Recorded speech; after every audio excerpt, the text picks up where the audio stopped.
A simple woman denied service at bank. 7 minutes later, her billionaire husband arrives. The noon sun pressed through the high glass of the bank's front wall and laid soft light across the polished floor. Nora paused at the door and took a breath.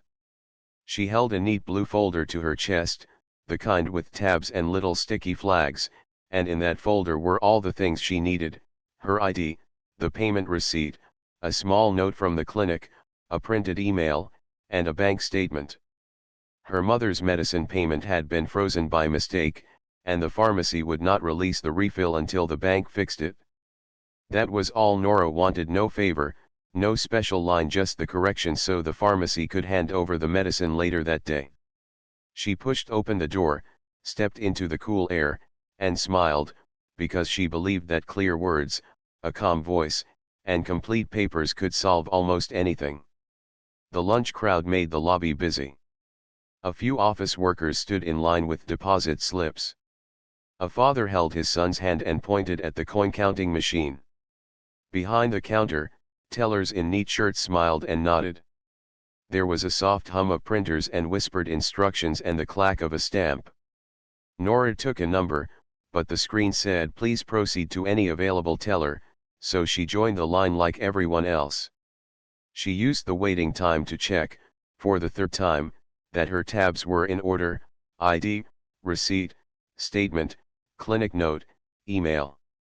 She had even written a small checklist on a sticky note to make sure she did not forget what to say. Account freeze on outgoing payment. Pharmacy waiting. Request supervisor review. Have all documents. She put the sticky note back and looked up with a steady face. When her turn came, she stepped to the open window. The nameplate said Lena. The teller was neat and quick, with a tidy bun and a pen that clicked in a fast rhythm. Hello, Nora said softly.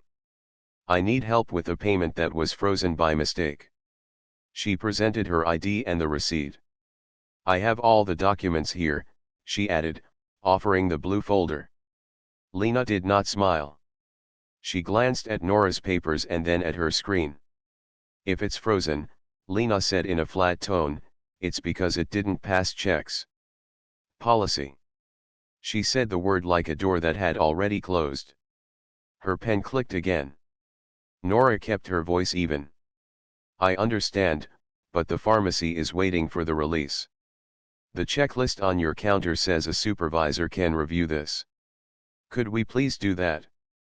She placed the printed checklist card from the counter near the glass. It listed 4 items, and Nora already had all 4. Lena did not look at the checklist card. You may need to come back with additional documents, she said. Like what? Nora asked gently. We'll let you know when you bring them, Lena replied without meeting her eyes. The teller reached for the light button that called the next customer. The soft chime sounded. Please step aside while I serve the next person, Lena said, and her pen clicked again. A man in a gray suit stepped into place, and Lena greeted him with a quick smile that had not been there a moment before. Nora swallowed and shifted, still close to the counter. She did not want to block anyone, but she also did not want to lose her chance to fix a simple error. She raised her blue folder and said, still calm, I have everything the card says I need. If someone could check, it would help a lot. A floor manager in a dark jacket approached. His name tag read Mr. Blake. He had a practiced polite look, the kind that appears in front of people before the real answer arrives. How can we help today? He asked. Nora explained in the same clear order, showing each tab. It is a small outgoing payment to the pharmacy, she said. It was frozen. The pharmacy is holding the refill until the bank releases it. The card says a supervisor can review it. I have my ID, receipt, statement, and the note from the clinic. She did not raise her voice. She did not speak fast. She simply showed, step by step, the proof of a mistake. Mr. Blake scanned the tops of the papers without taking them. Sometimes these cases are more complicated than they seem, he said. You may want to come back with someone who understands the paperwork. He gave a vague chuckle, the kind used to sweep small troubles aside. Then he nodded at the next customer in line, as if the matter was closed. Nora stood very still. She had learned years ago that stillness often carried more strength than argument. She slid a single page forward under the glass, the printed checklist from the bank's own stand. "This is your official list," she said softly. "It says these 4 items are enough to begin a review." Her finger, with its short clean nail, lightly tapped each line. "I have each one, here." She did not point at herself. She did not point at the manager. She pointed at the paper, because the paper did not feel or judge, it only told the rule. Mr. Blake did not look down. "The system is not cooperating today," he said. "Even if I wanted to help, I couldn't. Best to try another time." He half turned to go. Behind Nora, a few customers shifted, unsure whether to watch or look away. At a desk nearby, a young intern paused his scan of the room. His badge said Sam. He had been taught to observe for small problems that could become larger problems, and he had been told to watch the checklist items closely because the bank did not want to send people home for missing papers they did not need. From where he sat, he could see the careful tabs in Nora's folder and the quiet order in her movements. He could also see her notepad, where a single line read, "Be clear. Be kind. Ask for review." Sam stood up and came closer, not to interfere, but to listen for a moment. Nora's voice stayed even. "Would it be possible to try a different terminal?" she asked. "Or could a supervisor look at this for 2 minutes?" She held up the receipt that showed the reference number. She did not beg. She did not threaten. She only asked for the normal process. The manager's polite look thinned. "We can't help you today," he said. "Please step aside." He nodded to the security guard, who had been chatting by the door. The guard did not touch anyone, did not raise his voice, but he came to stand closer, a silent signal that the conversation should end. Nora's heart tapped once against her ribs, hard enough to notice. She felt the weight of the day, the noon hour slipping past, the small clock in the clinic that said pick up before closing. She thought of her mother's hands, calm and warm, handing over the medicine bottle with a smile even when pain pulled at the corners of her mouth. She thought of the time when a clerk had lost a form and her mother had used the quietest voice in the room to help find it. "Paper wins when people argue," her mother had said. "So we will not argue. We will show the paper, again and again." Nora turned slightly to the side, away from the glass, and set her folder on the counter. She unlocked her phone. The screen lit her face with a cool glow. She did not open a social app. She did not open her email. She opened the simple clock and tapped the timer. Her thumb slid the numbers to 7 minutes. 7 minutes was a habit she carried for hard moments.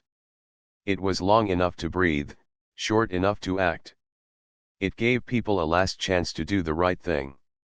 It gave her a boundary so she did not wait all day for a door that would not open. She pressed start, and the white digits 7 o'clock began to fall.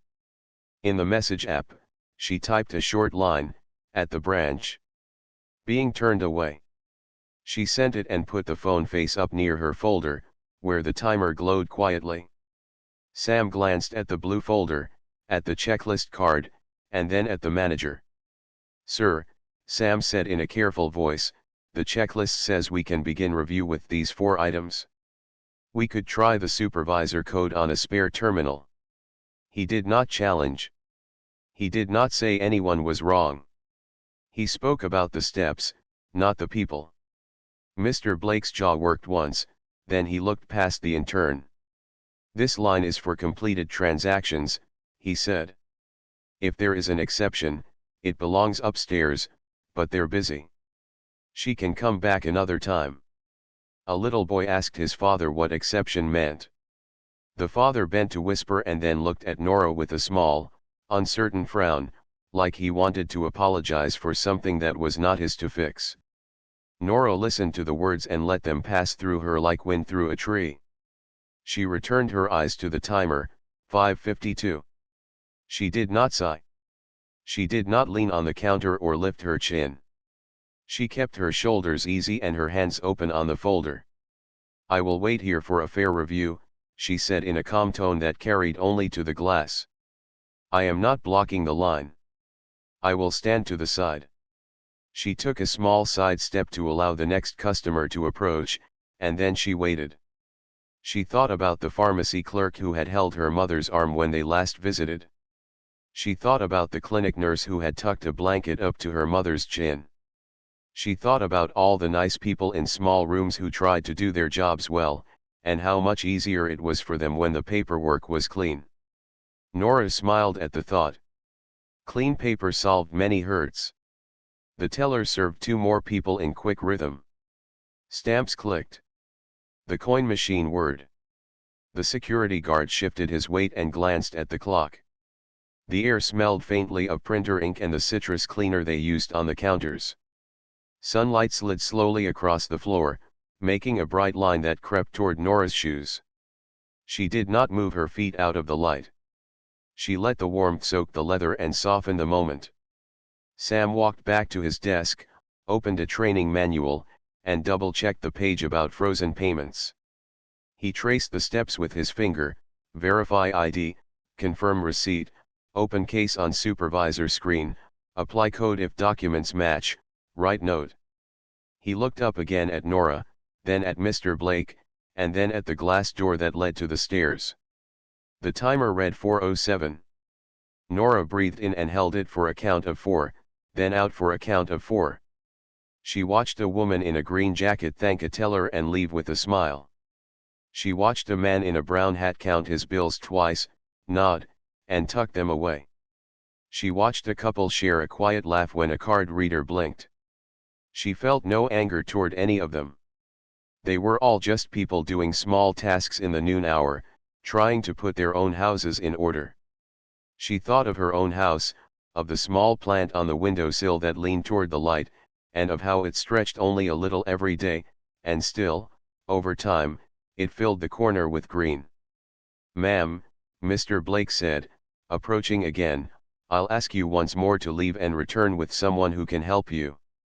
We're busy." Nora turned to him and nodded.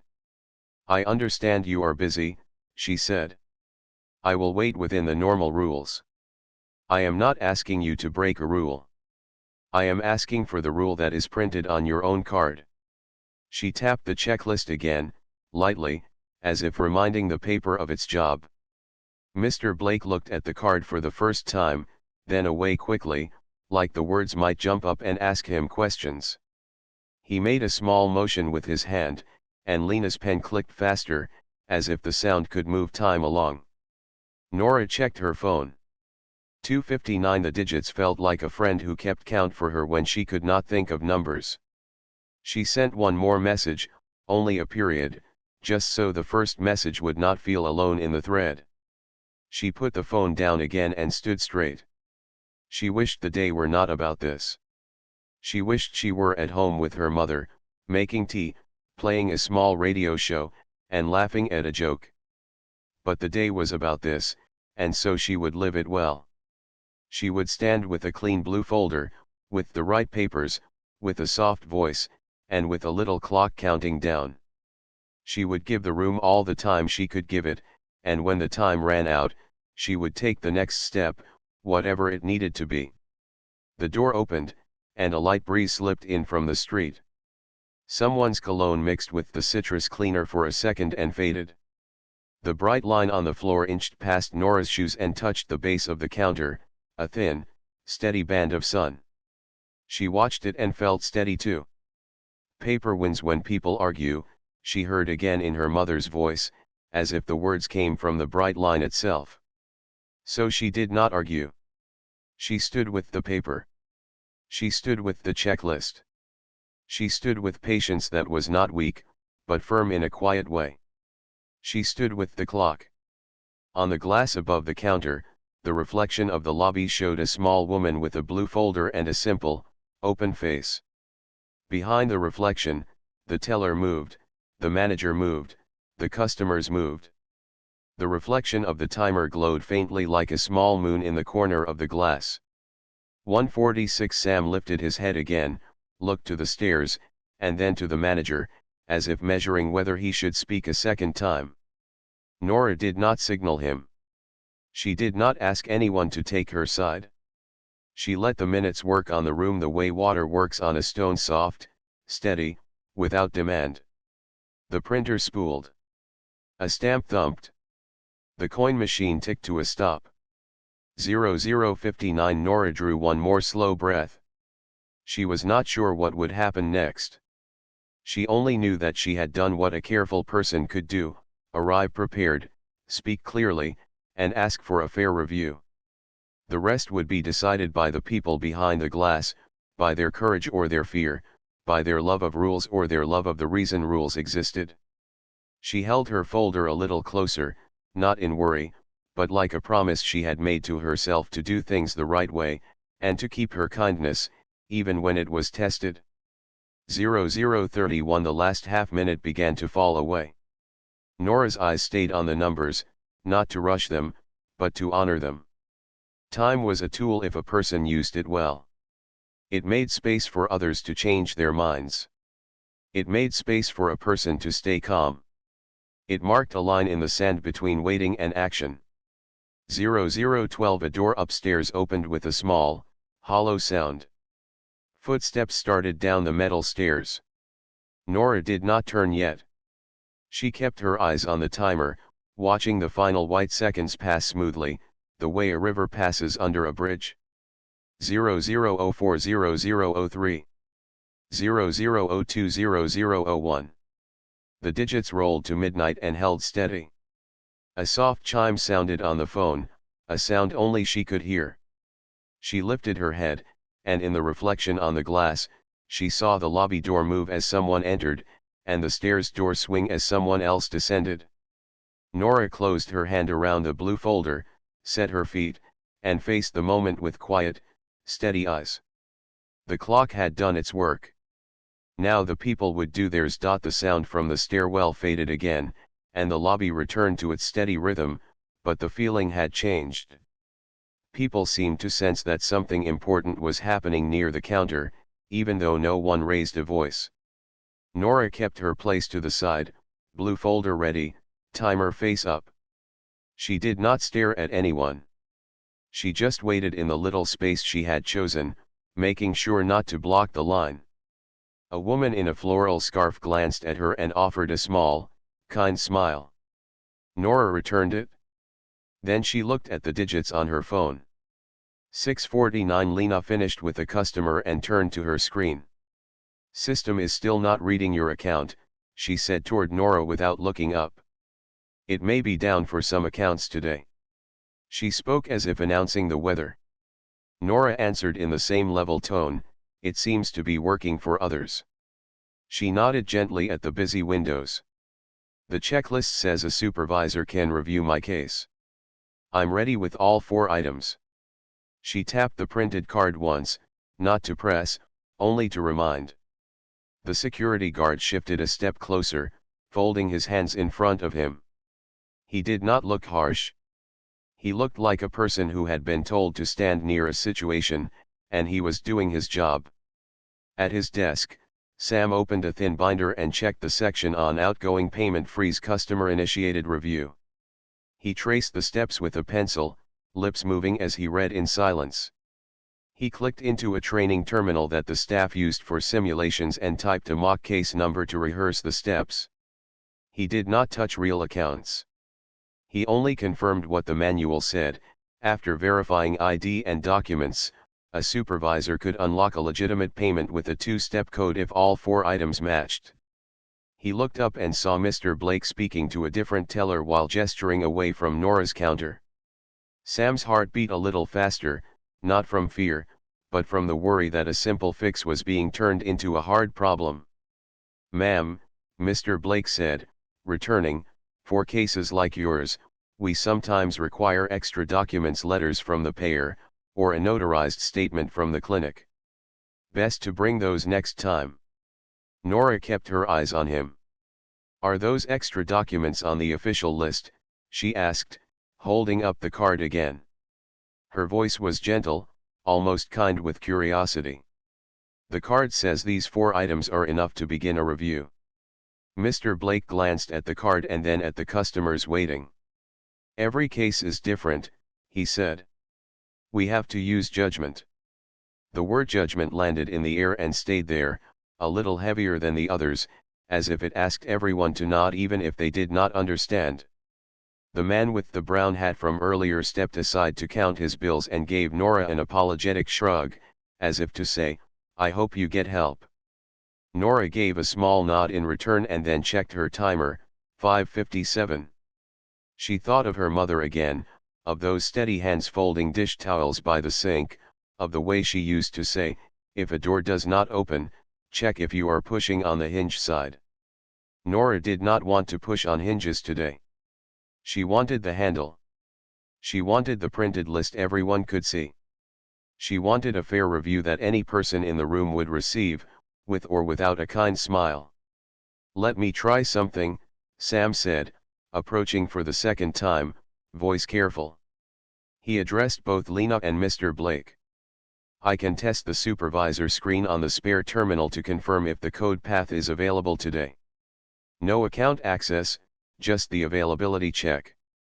He was precise, the way he had been taught. Mr. Blake's eyes flicked to the lobby camera and back. He lowered his voice, though not enough to hide it from those nearby. "We don't run tests for one-off exceptions in the middle of a rush," he said. "We stick to the flow." He pointed toward the line, as if the line itself were an instruction manual. Lena clicked her pen, then clicked it again. Nora listened, and in her mind she wrote another tiny note, "Stay calm, but stay." She had learned that many problems solved themselves when someone who cared simply did not leave. To leave early was to say, "The first answer is the last answer." She did not believe that. She believed the right answer was still in the room, just not invited to the counter yet. She breathed in slowly, and her shoulders softened. 5:11. A soft chime at another window announced a completed transfer. A middle-aged customer laughed about a typo he had made and thanked the teller for catching it. The hall clock ticked, the coin machine whirred again with a cheerful rattle like rain on a tin roof. All around Nora, normal life continued, the small river of daily tasks. She respected that. She did not want to make a scene that would spill trouble into the river. She wanted the smallest move that would steer things right. That was why she had chosen 7 minutes, long enough for people to try again, short enough to honor the clinic's closing time. "Is there a supervisor available?" Nora asked, still steady. 2 minutes is all I need." Mr. Blake gestured toward the stairs. "They're tied up," he said. "They will not be free for a while." As if on cue, a door upstairs opened and closed again. The sound was small, but the timing was strange. Nora did not comment. She turned her palms upward slightly, a quiet sign that she had nothing else to add beyond the papers she had already shown. She slid the clinic note closer, the one that simply explained the refill timing. She did not use the note as a lever to press people. She used it as a light to show the reason behind the request. The security guard cleared his throat. "Ma'am, the manager has asked." "I know," Nora said softly, meeting his eyes with warm respect. "I will stand to the side. I won't block anyone. I'm only asking for the review your card describes." The guard hesitated, then gave a nod that looked almost like a small thanks for her tone. He stepped back half a pace, which was not much, but enough to ease the feeling in the air. Sam watched the exchange, and something in his face brightened, like a person who had just remembered a right word. He returned to his desk, opened a blank note on his screen, and drafted a calm, clear message to the branch director. "Customer has required documents per posted checklist, payment free, seems eligible for supervisor code unlock, recommend quick review, training opportunity." He did not send it yet. He did not want to skip steps. He looked toward the stairs, then toward Mr. Blake, and then toward the clock at the top of the lobby.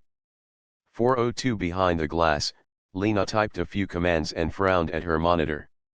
"It's still not loading your account details," she said toward Nora.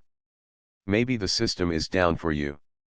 Her words sounded neat, but when she turned to her next customer, the system loaded without delay. The customer smiled and thanked her for the fast service. Nora watched without comment. She had decided that her strongest words were on the paper already. She let the facts in the room speak, not because she wanted to catch anyone in a contradiction, but because she trusted that truth had its own quiet weight. A young couple entered, laughing softly, and paused when they felt the different mood near the counter.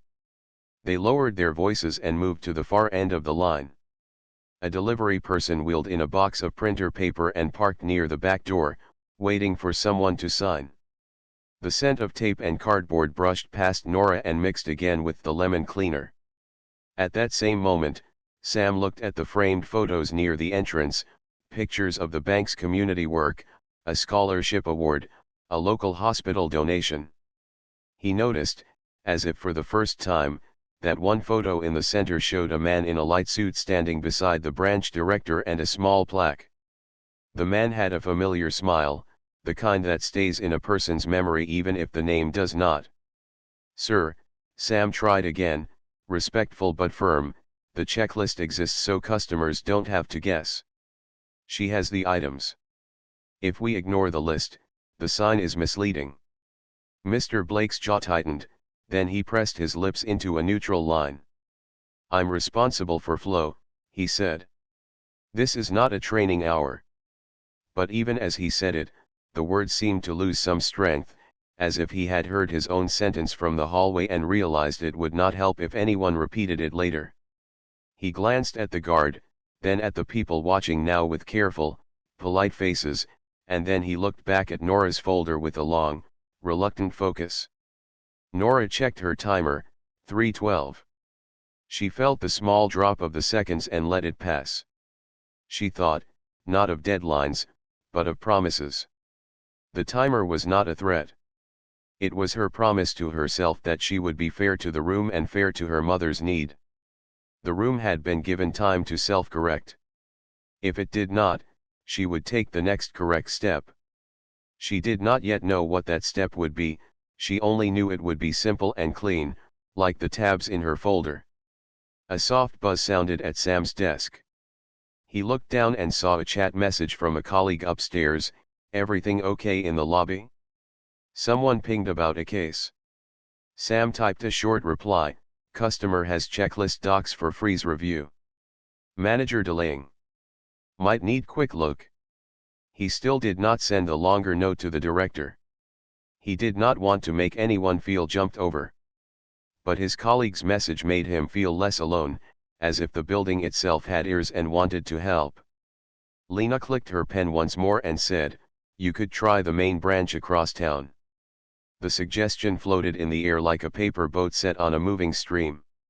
It looked helpful from a distance, but up close it would carry Nora away from the exact counter where the fix could be made in 2 minutes. "Thank you," Nora said, meaning it. Kindness deserved thanks, even when it did not solve a problem. "The sign here says a supervisor can review. I will wait for that." Her voice was like water smoothing a stone, soft and steady. Mr. Blake rubbed at his temple with 2 fingers and reached for the desk phone. He dialed an internal extension and waited. "If they answer," he told Nora, "they may not have time." Nora nodded as if agreeing that time itself was a busy person they all shared. The phone rang, no one picked up. He hung up and gave a tight smile that did not reach his eyes. "See," he said, spreading his hands. Sam took a small step forward. "I can walk the case upstairs," he offered. 2 minutes. Mr. Blake shook his head. "Not now." The hall clock read 10 minutes past noon. Outside, a bus sighed at the curb and pulled away, leaving a hush that made the lobby seem larger for a breath.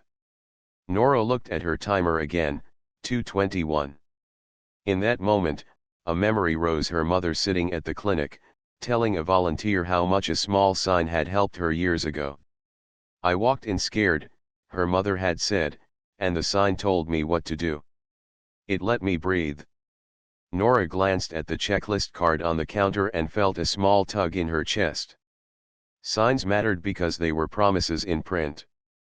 Promises should be kept. "Sir," Sam said, turning to Mr. Blake for a third and final try, "if this were any other customer, with these same documents, would we do the review?" The question hung between them, simple and honest. The manager did not answer. He looked past Sam toward the entrance, eyes narrowing slightly, as if something on the other side of the glass had pulled his attention. The security guard also turned his head, and Lena's pen stopped clicking for the first time in several minutes. Nora did not turn. She watched the digits move. 1:38. The lobby's sounds thinned, like a song nearing its last chorus before a new one began. Somewhere above, a printer stopped. Somewhere behind, a baby gave a small sigh in a stroller and went back to sleep. The sunlight's bright line crept fully onto the counter's edge, and a clear reflection bloomed on the glass: a few waiting faces, a blue folder, a calm woman, an intern with his hand half raised as if to volunteer again, and behind them, the hazy shape of the entrance doors beginning to swing. The phone on Nora's screen ticked down. 1:07. She felt neither relief nor worry, only a deep sense of right order.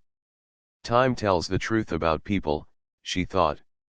It shows who changes when they should and who waits for someone else to do it first. She lifted her blue folder and smoothed the top page with the side of her palm, a small gesture that looked like care because it was care. Then she set the folder back down, placed her fingertips lightly on the counter, and kept breathing in a slow, even rhythm that lent its calm to the space around her. Sam closed his binder.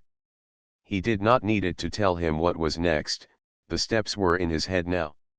He looked toward the stairwell, where footsteps finally sounded again, measured, unhurried, purposeful. Mr. Blake straightened his jacket. Lena fixed a strand of hair that had slipped loose from her bun. The guard set both feet firmly on the floor. The floral scarf woman in line glanced toward the door, then toward Nora, her eyes warm with hope. 0042. The stairwell door opened. The lobby doors swung in with a soft push of outside air. A quiet settled, not heavy, but expectant, like the hush that comes right before a good answer is spoken aloud. Nora did not move to greet it.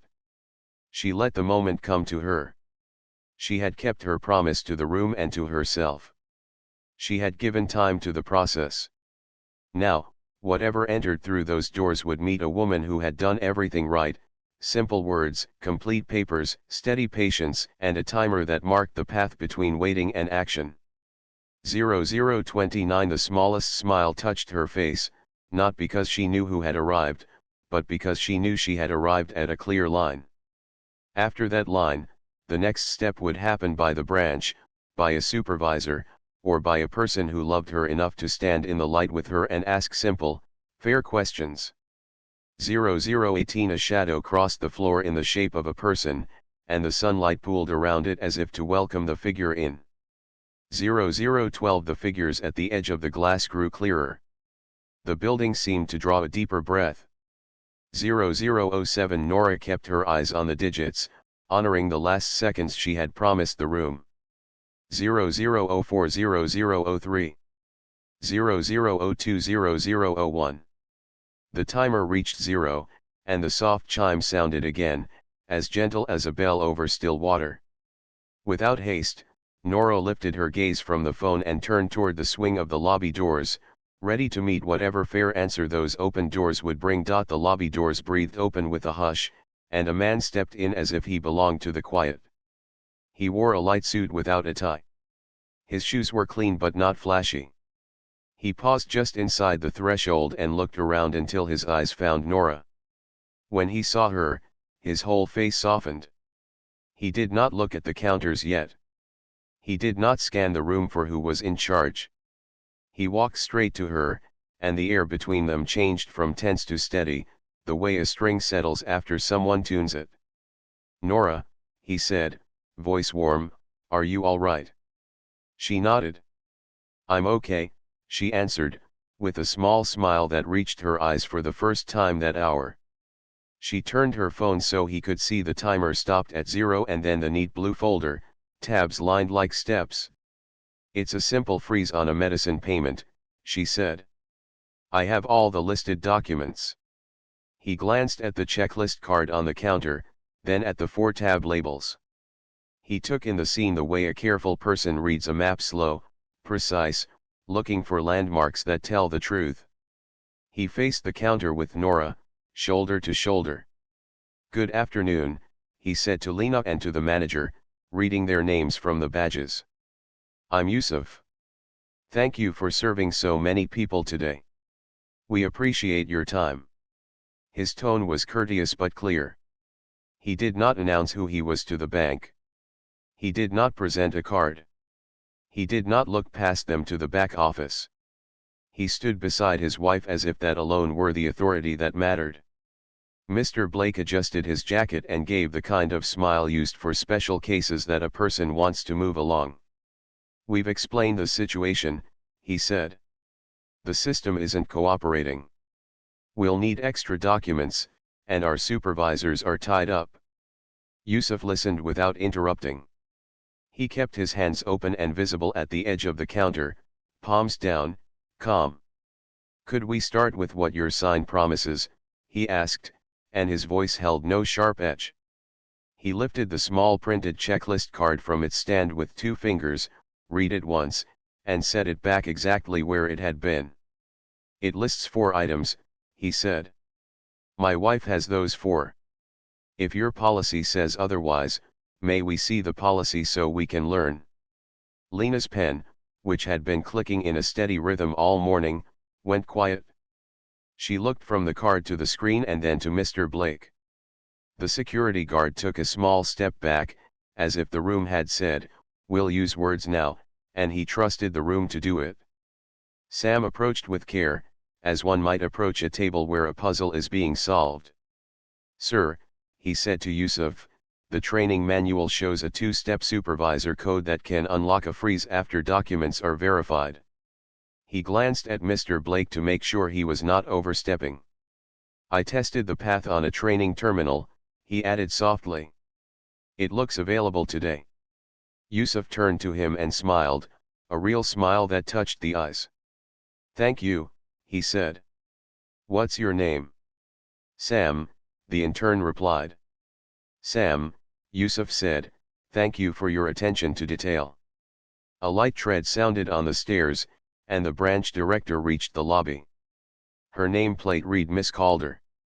She took in the room with one practiced sweep and then paused when she saw Yusuf. For a heartbeat, her eyes showed surprise, the way a person looks when a familiar face steps off a page. A framed photo near the entrance captured a scene from a year ago, the bank's community donation to a health program and a small plaque about a fintech partnership pilot. In the photo, Miss Calder stood beside the bank's regional head and a man in a light suit with the same calm eyes now standing beside Nora. "Mr. Yusuf," she said, not loudly, but with a respect that changed the posture of everyone listening. He nodded once, almost embarrassed by the recognition. "Good afternoon, Director," he said. "Thank you for coming down. We're here as any 2 customers would be. We're hoping to follow your own sign." He gestured lightly at the checklist card. "If the policy behind it has changed, we would like to see the change so we can learn. If it hasn't, we would like to follow it."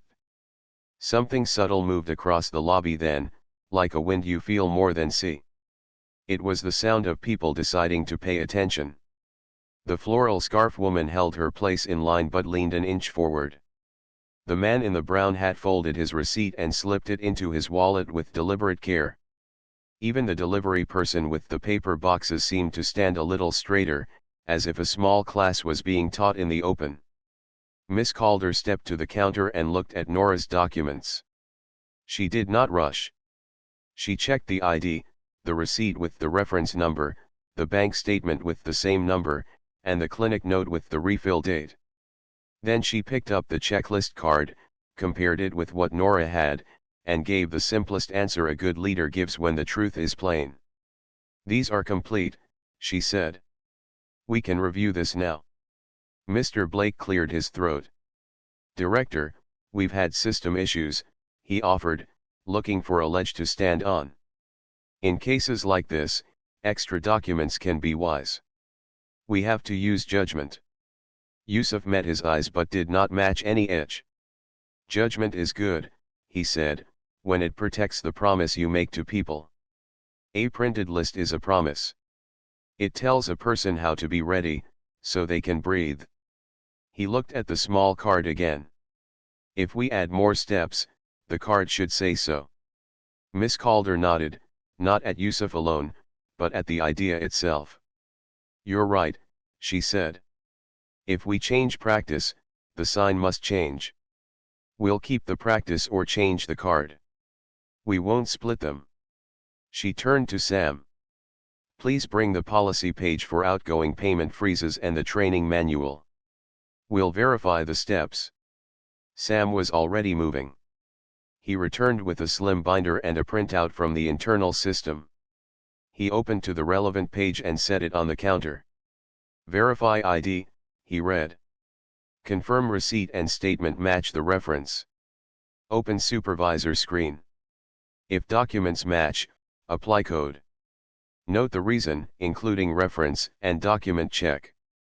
Inform the customer and, if needed, call compliance to confirm no alerts remain." He traced the lines with a finger, slow and clear, like a person reading out a recipe in a kitchen where good food is about to happen. Miss Calder looked from the page to Nora's folder and then met Lena's eyes. "We'll do this now," she said. "Please open the supervisor screen." Lena's hands were steady as she typed. She did not click her pen. She entered the reference number, brought up the case, and then stopped with her cursor hovering over the box that said, "Supervisor Unlock 2-Step." She looked at Mr. Blake, then at Miss Calder. The director nodded. "We'll do this in the conference room for privacy," she said.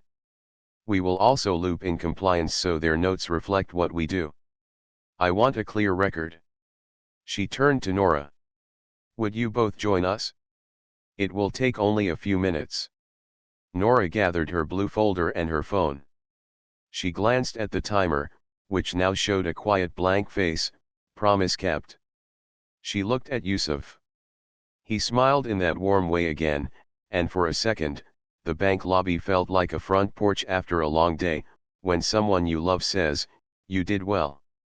As they walked toward the small glass room, Yusuf paused by Sam. "Thank you for speaking up," he said. "You served the promise." Sam flushed a little and nodded. "Thank you, sir." Inside the conference room, the glass walls made a gentle stage. Papers lay neatly on the table. A small plant leaned toward the light. The chairs did not squeak. Miss Calder closed the door partway, enough for privacy, not enough to shut the lobby out. She placed Nora's documents in a careful line. "We will follow the steps," she said. "We will also write down how we did it." She pressed a button on the phone to start a call to compliance. A friendly voice answered on speaker. "Compliance desk," the voice said. "This is Aaron." "Hello, Aaron," Miss Calder replied. "We have a customer with all 4 documents on the posted checklist for an outgoing payment freeze. We are about to use the supervisor 2-step unlock per policy page 4B. We want you on the line to note and confirm." She read the reference number and the checklist items aloud. Aaron typed, the quiet sound of keys carried through the speaker like rain on a window. "I have it," he said. "The policy stands. If ID and documents match, the supervisor 2-step is the path. Please make sure the note includes the clinic timing, since this is a refill. That helps if the system audits later." Lena took the seat at the terminal in the room and signed in. Her jaw loosened as the steps took a shape anyone could follow. She compared the reference number, the receipt, and the statement. She checked the ID. She looked up once at Nora. "Thank you for keeping everything so organized," she said quietly. It was simple and honest, and it seemed to lift something off her shoulders. "You're welcome," Nora answered with the same plain kindness she had brought to the counter. Mr. Blake stood near the door. His face had lost its fixed smile. He looked like a person who had walked into a room certain of the script and then realized the play was better written than he remembered. He cleared his throat again, then stopped, as if he heard how that sounded in a glass room where truth had a microphone. Yusuf did not sit. He stood behind Nora's chair, one hand on the back of it, not as a claim, but as a quiet anchor. When the compliance officer asked for the purpose of the payment, Nora gave the simple answer, "Pharmacy refill." When he asked for the date needed, she answered, "Today, before closing." When he asked if any alerts had appeared when the payment was first sent, Lena said, "A generic flag, no specific alert." It seems to have been a false positive. Aaron on the phone typed again. "Document that the 4 items were present at review," he said. "Unlock with 2-step. Note reference numbers. Thank the customer for their patience." Miss Calder looked at Lena. "Go ahead," she said. Lena clicked the box. The system asked for the first code. She entered it. The system asked for the second code. She paused, looked at the director, and received the second set of digits. She typed them carefully. For a small second, the room held its breath. Then the screen showed a clean message, "Freeze released. Case noted." The lobby outside continued to move in its slow noon rhythm, but the little glass room felt like a bell had just rung. Not a loud bell. A clear one. Aaron spoke again through the speaker. "I have the note on my end," he said. "Thank you for looping us in. Please print the confirmation for the customer. I'll tag the case with customer provided full checklist at branch. It helps training." Nora closed her eyes for a heartbeat, not to hold back any feeling, but to let a quiet gratitude cross her face with its full light. When she opened them, she looked at Lena and said, "Thank you." She looked at Miss Calder and said, "Thank you for showing the steps." She looked at Mr. Blake, and he met her gaze. "I apologize," he said, the words plain and without decoration. "I should have followed the sign." Nora nodded once. "We all learn," she said. Yusuf still had not said who he was to the bank, and no one asked. The room itself seemed to know, and yet he chose to keep the center of the moment on process, not on names. He turned to Miss Calder. "If I may," he said, "a small suggestion. Put the steps on one page for the team, with the same language as the sign. It will help on busy days." She smiled. "We will," she said. "And we'll put a clearer sign on the counter." They stood. Papers slid back into the blue folder in neat order. Lena printed the confirmation and handed it to Nora with both hands, a little ceremony of respect for a short sheet of paper that meant a lot. Aaron said goodbye on the phone, and the line clicked softly. Miss Calder opened the door, and the sounds of the lobby returned: a stamp, a laugh, the roll of the coin machine. As they stepped out, the room beyond felt slightly brighter, though nothing had changed about the bulbs or the sun. People went back to their tasks, but they carried a small lesson with them, the way you carry a tune after a song ends. Nora looked at Yusuf with a look that said everything without words: "Thank you for coming, thank you for letting the rules be the hero, thank you for standing beside me and not in front of me." He answered with a look that said the same: "You did everything right, you held the line with grace, you taught the room how a promise is kept." Miss Calder glanced at the framed photo near the entrance again and then at Yusuf. "Thank you for your support last year," she said quietly, not to draw attention, but to place the memory in the right place on the shelf. He inclined his head. "Thank you for today," he replied. "You kept your word in print." She nodded once, as if to say that this was the kind of compliment a bank ought to earn. They moved toward the counter to pick up the printed confirmation and to let the next steps begin. Outside the glass, the day waited with the rest of Part 4 folded inside it, a training huddle, a new sign, a better habit. For now, the fix was in reach, and the room had learned the shape of it. The promise on the small card had become the action on the screen. And in that small, clear victory, the bank felt a little more like a place where people could breathe. The conference room door stayed half open as Nora, Yusuf, Miss Calder, Mr. Blake, Lena, and Sam stepped back into the lobby. The change in the air was small but real, like when a window opens just enough to let in a better breeze. Lena handed Nora the printed confirmation again, as if to make sure the good paper did not forget whose hand it belonged in. Nora tucked it into the front pocket of her blue folder and gave a gentle thanks. She did not raise her voice. She did not look around for praise. She simply stood the way a person stands when a fair thing has finally been done. "Let's make this moment useful for everyone," Miss Calder said. Her voice was calm and clear. She motioned to a small space near the end of the counter, where a whiteboard on wheels waited beside a stack of clean markers. "Team huddle," she added. 5 minutes. She looked at the line and smiled at the waiting customers. "We'll keep serving you as we teach," she promised. "Thank you for your patience." 2 tellers stayed at their windows to keep the line moving, the rest gathered with the manager and the intern. The security guard stayed nearby, relaxed now, watching the room with the easy care of someone who likes to see good order. Sam rolled the whiteboard to the best spot. He did not look nervous anymore. He looked ready. "I can write the steps," he offered. "Please do," Miss Calder said. She nodded at Lena. "You present the flow you just followed, in your own words." Lena took a breath and began. "Step 1, greet and listen," she said. "Step 2, check the printed checklist with the customer's documents. If the 4 items match, we do not ask for extras. Step 3, verify the reference number on receipt and statement match the case. Step 4, open the supervisor screen.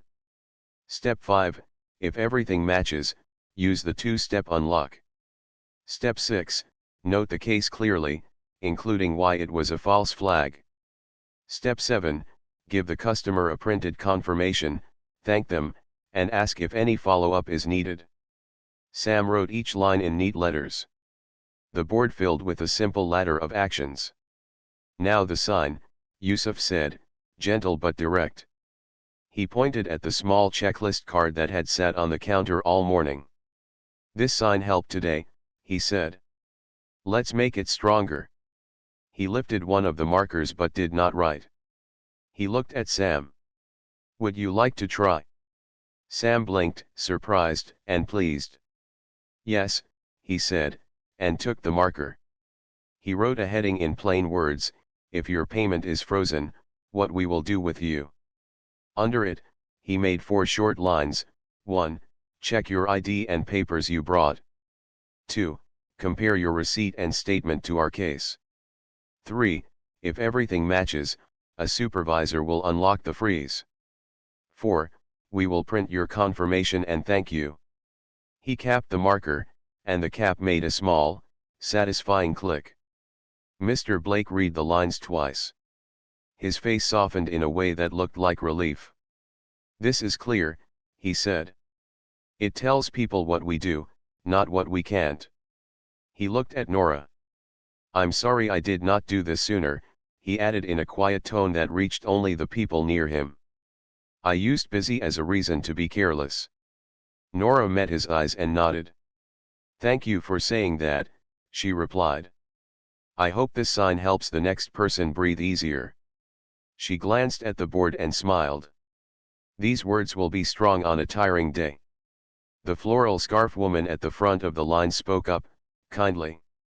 "It helps us too," she said, meaning the customers. "Now we know that if we bring the listed papers, the team will check them and do the next step with us. It feels fair." She took a small step forward and reached the teller window. Her transaction began. The bank had not stopped serving even while it taught itself, and that felt right to everyone watching. "Director," Yusuf said to Miss Calder, "may I add one more idea?" She nodded. "Please." He pointed at a small, empty space on the sign. "Put one sentence here: if you brought the listed documents, we will not ask for extra documents unless the policy requires it today. If we need more, we will show you the policy." He looked around the huddle. "This sentence protects your team," he said. "No one has to guess. If anyone asks for more, they can point to the rule." He paused. "It protects customers too." Sam added the sentence in clear, simple words. As he wrote "we will show you the policy," he underlined it once, not for style, but to promise. Lena lifted her hand. "May I say something?" she asked. "Of course," said Miss Calder. "I clicked my pen because I was nervous," Lena said. "I rushed. The room felt busy, so I said policy without checking the policy first." She looked at Nora with open honesty. "Thank you for staying calm so I could find the right step later." Nora's smile held no triumph, only kindness. "We all have busy days," she said. "It helps when a sign and a person are steady in the same moment." The words landed like a small light on the board. The printer behind the counter hummed. Sam pulled a fresh sheet and pinned it beside the whiteboard. At the top he wrote, "Quick reference for staff." Under it he copied the 7-step flow Lena had presented. "We'll laminate this," Miss Calder said. "One copy at every terminal by the end of the day." She looked at Mr. Blake. "And we'll practice at closing 10 minutes, each person running one pretend case." Mr. Blake nodded right away. "I'll lead," he said. "Sam can co-lead." He turned to the intern. "You saw the steps clearly today. Please help me teach them." Sam stood taller by a small inch, the kind of inch that stays. The compliance officer, Aaron, called back through the phone in the conference room, which was still on speaker, forgotten but helpful. "Quick note," he said. "I heard some of that. Please add one line to your staff reference.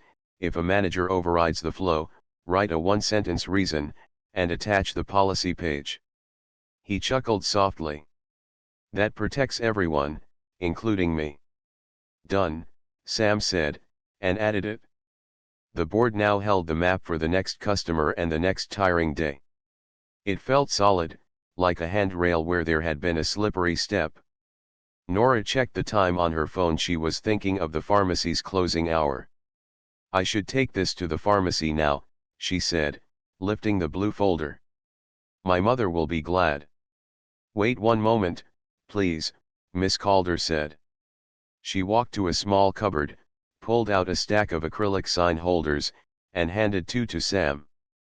"Print the new sign now," she said. "Use big letters." She turned to the customers.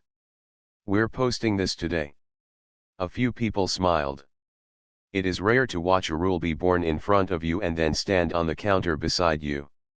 While the printer worked, Yusuf stepped close to Mr. Blake. "I know busy hours," he said gently.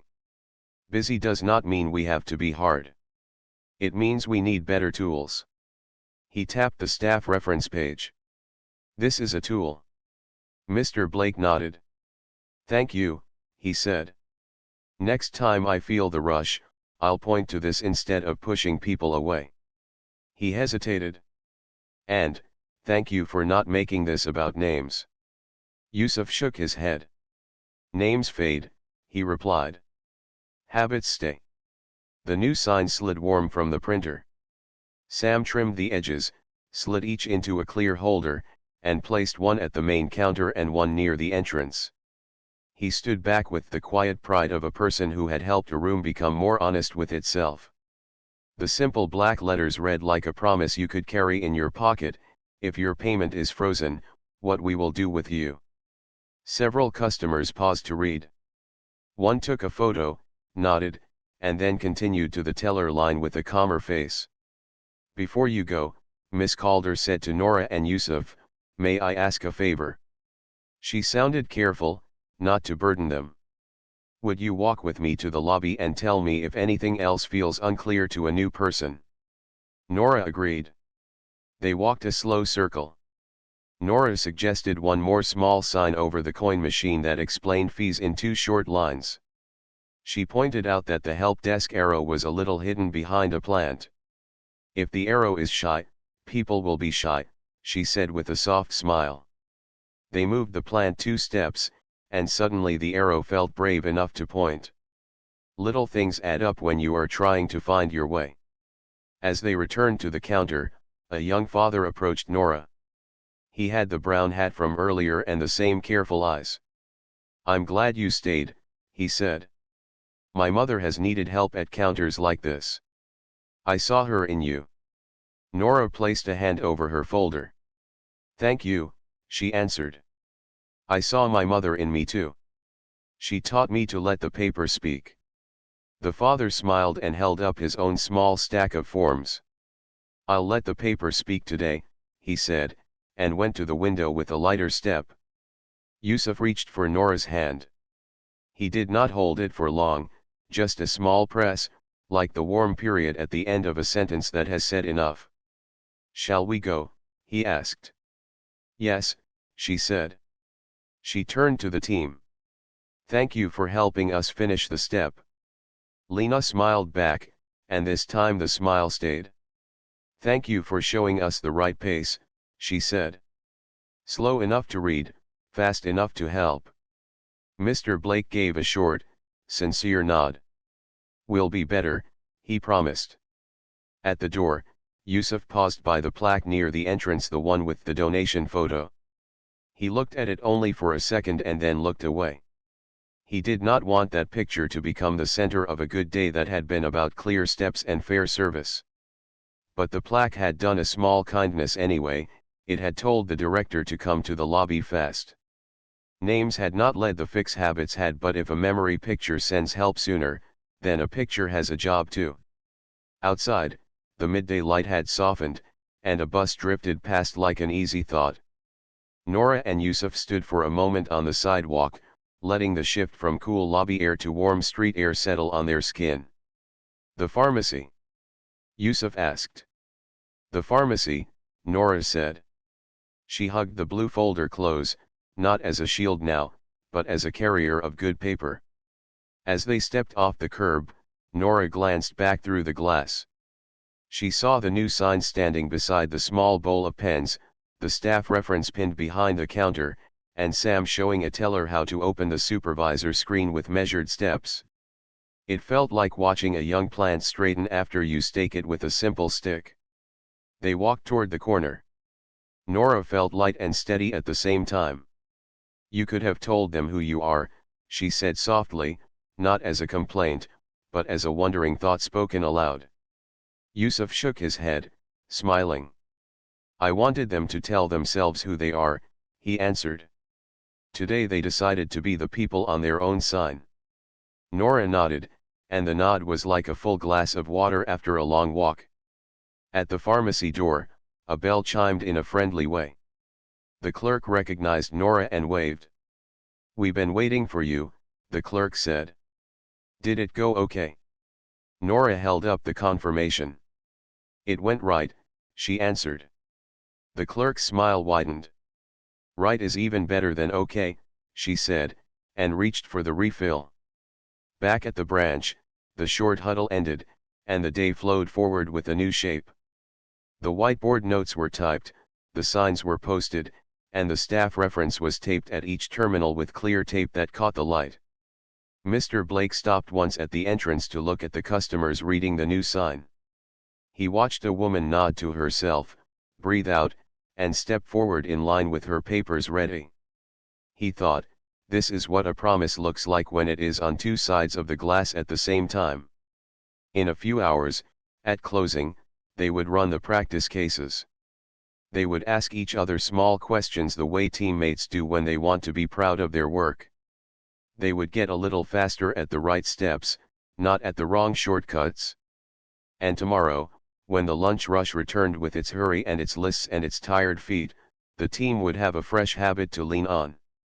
The new sign would watch from the counter with quiet eyes. The staff page would sit beside the keyboard like a map that tells the truth about the road you are already on. Nora and Yusuf stepped back into the light, and the city smiled its ordinary afternoon smile. Part 5 waited just ahead, not with noise, but with the soft work of follow-through, a message to the team from the director, a note of thanks to Sam, a small workshop on customer care that did not cost money but did cost attention, and a quiet walk home with a paper bag from the pharmacy and the simple joy of keeping a promise to someone you love. The pharmacy clerk placed the small paper bag on the counter with two hands, as if handing over something precious. Nora read the printed label, checked the refill date, and slipped the confirmation under it so the two papers stayed together. The clerk smiled. "You came at the right time," she said. "The courier is late today. If the bank had waited, we would have closed before it posted." Nora thanked her. The clerk lowered her voice. "You stayed calm in there earlier," she added, nodding toward the direction of the bank. "Calm saves time." Nora smiled back. "So do clear steps," she said. When Nora and Yusuf reached home, the little apartment felt warm with evening light.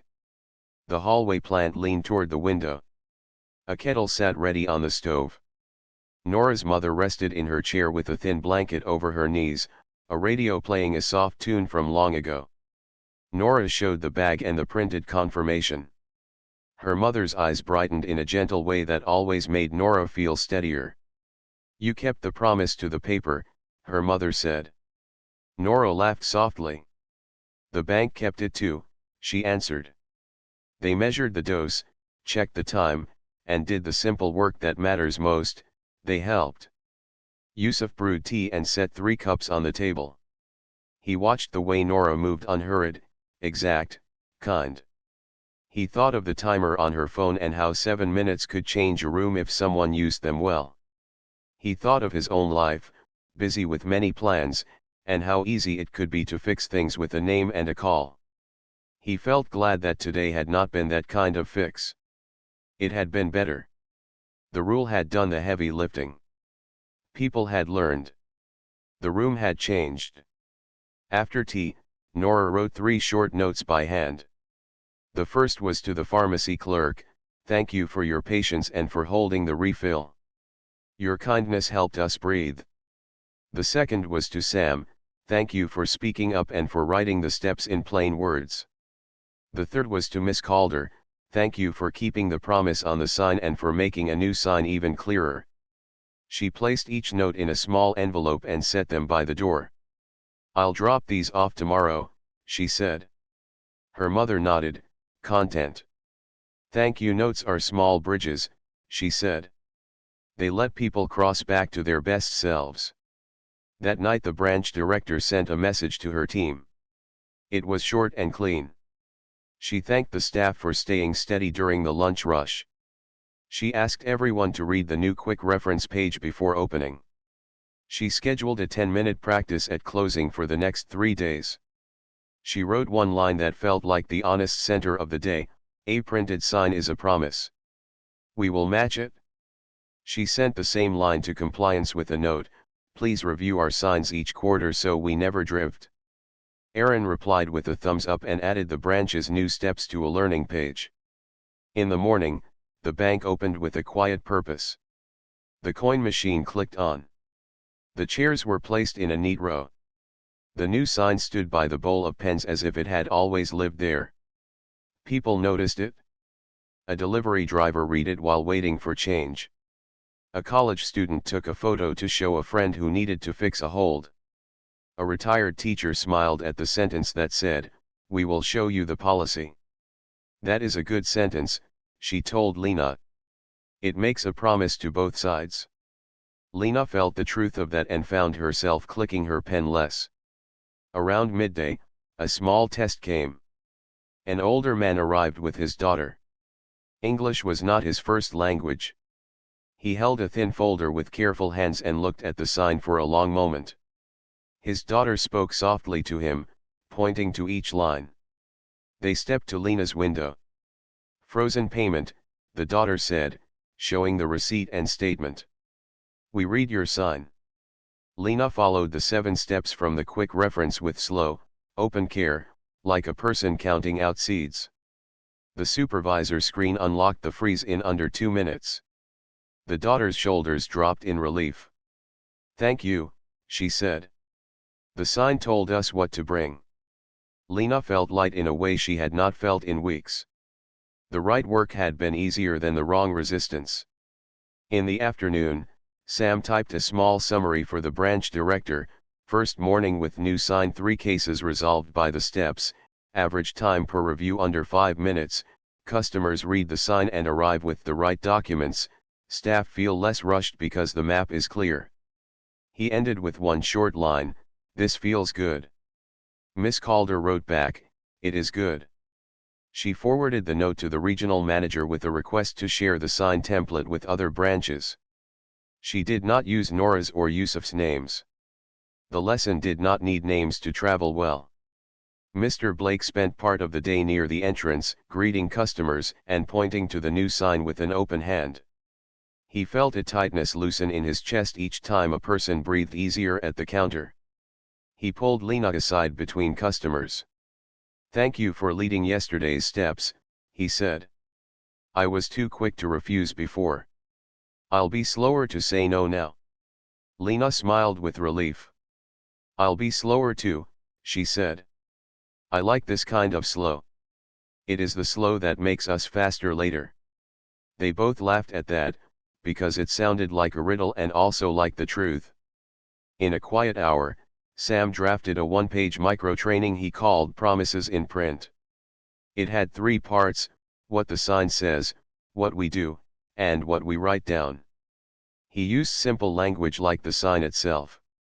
He added 2 small boxes: if the policy changes, change the sign, and if a manager overrides, attach the policy page. He printed copies for the team and placed one in a clear sleeve at every terminal. When he showed it to Miss Calder, she nodded. "Good," she said. "This is how we keep from drifting." Sam did not know yet, but the regional office would later ask him to present the micro-training on a short call. He would speak in the same calm way he had used in the lobby, and people would listen because calm carries. Back at home that evening, Nora checked on her mother. The medicine eased the strain around her mother's eyes. They ate simple soup with bread. Yusuf washed dishes and set them to drip on a cloth. After dinner, Nora and her mother listened to the radio show they liked, the one where a gentle host reads small good news from ordinary places. Today the host read a note from a listener about a bank that had changed a sign to match a promise. He did not say which bank. He did not say names. He ended with a line that made Nora and her mother look at each other and smile: "A clear sign is a kind sign." Before sleep, Nora opened her blue folder and added a new tab: "Thank you notes." She placed carbon copies of the 3 notes inside and wrote the dates. The folder looked different now. It was not just a collection of proof.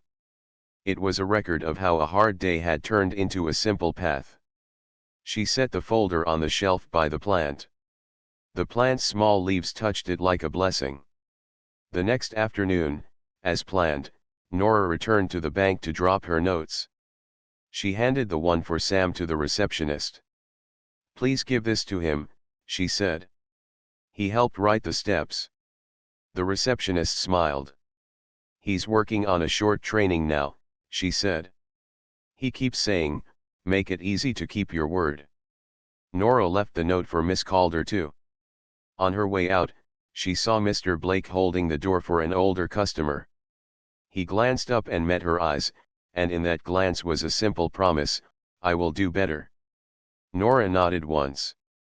Sometimes a nod is a contract. A week later, an email went out across the region: "New lobby sign, if your payment is frozen, what we will do with you. Use attached template, adapt to local language, review quarterly with compliance." Reminder, match signs to practice. In a few branches, someone asked why the change had come. The answer was plain: a customer followed our list and we didn't. We fixed that. No one needed the rest.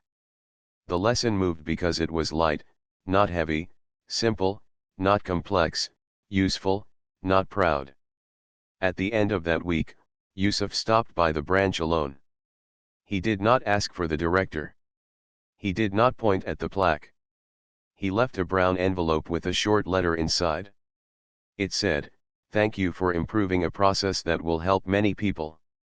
Please accept these training materials for your team and any branch that wants them, quick reference templates, a checklist for updating signs when policy changes, and a short script for calm service under pressure."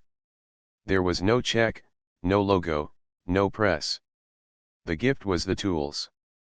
The letter closed with one line: "May your printed words and your daily steps always match." On a quiet Saturday, Nora and her mother took a slow walk around the block. They passed the bank. The window reflected a bright sky and a new habit. Nora smiled at the sign by the pens and at the way people stood a little easier in line. Her mother looked up at her with amused eyes. 7 minutes, she asked. Nora nodded. 7 minutes, she said. Just enough time for a room to remember itself. Life did not turn into a parade. There were still busy days and tired mornings and forms that needed reading. But small things stayed better. The guard stood near by choice, not by tension. Lena kept the pen for writing, not for clicking. Mr. Blake used the whiteboard for steps, not for speeches. Sam collected tiny stories about times the sign helped: a student who brought the right papers the first time, a grandmother who smiled when someone pointed to the sentence about showing the policy, a courier who was late again and still made the last delivery because a freeze took only 2 minutes to unlock. Some evenings, Nora still set the timer for 7 minutes when a call center put her on hold or a form asked for a number that did not exist. The timer did not change the world by itself. It changed her. It gave her a clean line between waiting and acting, between asking and moving on. It made space for people to try again. It kept her calm. And very often, in those 7 minutes, the small miracle happened: someone found the right step, someone read the right line, someone remembered the promise in print. One night, sitting by the window, Nora told Yusuf a simple thought. "Wealth can move a line," she said. "But a good rule moves a room." He touched her hand and looked toward the shelf where the blue folder rested. "You and your rules," he teased softly. "You and your 7 minutes," she replied. They both laughed, the easy laugh of two people who share the same map. Outside, the city breathed in and out. Inside, a kettle began to sing.